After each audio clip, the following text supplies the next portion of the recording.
呢個呢就係粵海十貴府嘅南中北區啦。你睇翻下呢度，咁呢個商業街嘅話呢，依家目前已經係開業㗎啦。呢啲就係小高層單位，呢啲係高層單位。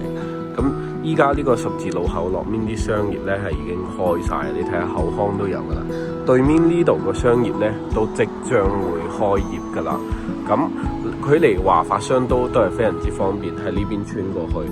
咁學校嘅話呢，就係呢個位置，就係學校啦呢度。咁巴士站都係有嘅，你睇下呢度就係巴士站，呢度就係粵海十貴府啦。咁穿過一個街口呢，就到咗華商都啦，非常之方便啦。咁基本喺呢度 shopping 完買完嘢就可以遊蕩咁樣翻去屋企都 OK 噶。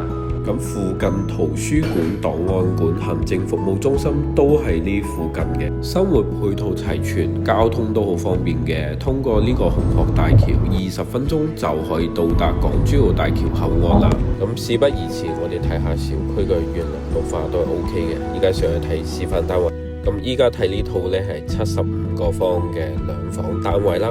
咁入嚟門口推開門，右手邊呢就係廚房啦，細細地，上面帶一個涼霸啦，咁都係帶明窗嘅。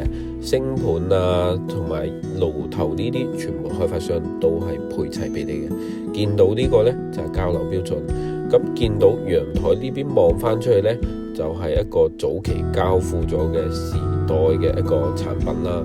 咁樓下嘅話就係小區路，穿過去嘅話就係頭先有講嘅華發商都啦。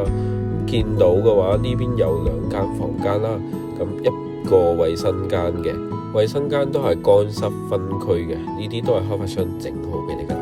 咁如果對呢個項目感興趣嘅話呢，可以約我隨時去睇樓。